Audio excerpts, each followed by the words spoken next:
10वी आणि 12वी उत्तीर्ण विद्यार्थ्यांच्या करिअर निवडीला योग्य दिशा देण्यासाठी दैनिक पुढारीतर्फे एज्युदिशा या विशेष मार्गदर्शन उपक्रमाचं आयोजन करण्यात आलं आणि त्यामध्ये विविध क्षेत्रांमधील मान्यवर तज्ज्ञ विद्यार्थ्यांना करिअर, अभ्यासक्रम निवड, स्पर्धा परीक्षा आणि कौशल्य विकास या सगळ्याविषयी मार्गदर्शन करणार आहेत। आज आणि उद्या या 2 दिवसीय मार्गदर्शन शिबिर ठाण्यामधील हॉटेल टिपटॉप प्लाझा या ठिकाणी आयोजित करण्यात आलं आहे आणि या उपक्रमाचं उद्घाटन संजय कोडावत युनिव्हर्सिटीचे artificial intelligence and machine learning विभागाचे प्रमुख महेश गायकवाड, पारुल युनिव्हर्सिटीच्या आउटरीच मॅनेजर श्रुती डुचे,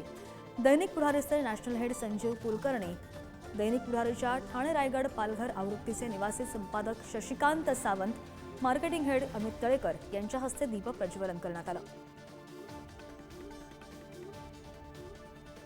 कोणतेही करिअर क्षेत्र निवडताना त्या करिअर क्षेत्रामध्ये भविष्यात किती स्कोप आहे, त्याचं किती लाईफ असणार आहे, याच्यामध्ये थोडंसं डिटेल आपण नॉलेज घेणं गरजेचं आहे आणि त्यानुसारच आपण आपलं करिअर निवडावं असं मी या दृष्टीनं या प्रसंगी मी आपणास आवाहन करतो। आणि कोणतेही क्षेत्र जरी निवडलं तरी त्याच्यामध्ये शॉर्टकट हा पर्याय नाही आहे। कोणत्याही क्षेत्रात जर तुम्हाला करिअर घडवायचं असेल तर हार्डवर्क हाच एकमेव त्याच्यामध्ये पर्याय आहे असं मला वाटतं।